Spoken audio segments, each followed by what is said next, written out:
Hi అండి. Sunday అనేసి మా వారైతే చేపలైతే తీసుకొని వచ్చారండి.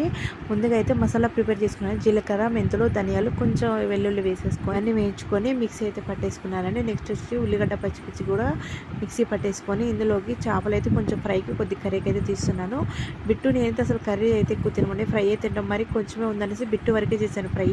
కొందరు ఉప్పు, కారం, కొద్దిగా అల్లం వెల్లుల్లి పేస్ట్, కార్న్ఫ్లవర్ కలిపేసుకొని ఫ్రైకి అయితే పక్కన పెట్టేసుకున్నాను. ఇక్కడ వచ్చి కర్రీ స్టార్ట్ చేశాను. ముందైతే గిన్నెలో ఆయిల్ వేసేసుకొని ముందైతే ఉల్లిగడ్డ, పచ్చిమిర్చి పేస్ట్, అలాగే టమాటా పేస్ట్, అల్లం వెల్లుల్లి వేసేసుకొని మంచిగా ఒకసారి అయితే కలిపేసుకొని కొద్దిగా లైట్గా కరివేపాకు అయితే యాడ్ చేసుకున్నానండి. నెక్స్ట్ ఇంకో పక్క అయితే కళాయి పెట్టేసుకుని ఆయిల్ వేసుకొని మనం ముందుగానే మొత్తం ఉప్పు, కారం, మసాలా పట్టేసుకున్న ఫిష్ ఫ్రై అయితే ఫ్రైకి పక్కన పెట్టేసుకుని అది కూడా వేసేసుకున్నాను. ఇంట్లోపు నాకు ఈ గ్రేవీ అనేది కూడా దగ్గరికి పడిపోయిందండి. ముందుగానే చింతపండు నానబెట్టుకుని అది అయితే అందులోకి వేసేసుకొని అది కొంచెం మరిగిన తర్వాత అందులో అయితే ఈ చేప ముక్కలు అయితే ముందుగా కొంచెం ఉప్పు, కారం ఒకటే కలిపి ఏం కలపలేదండి. అవి కూడా వేసేసి మగ్గితే కొత్తిమీరతో వేసుకొని ఆ మసాలా అయితే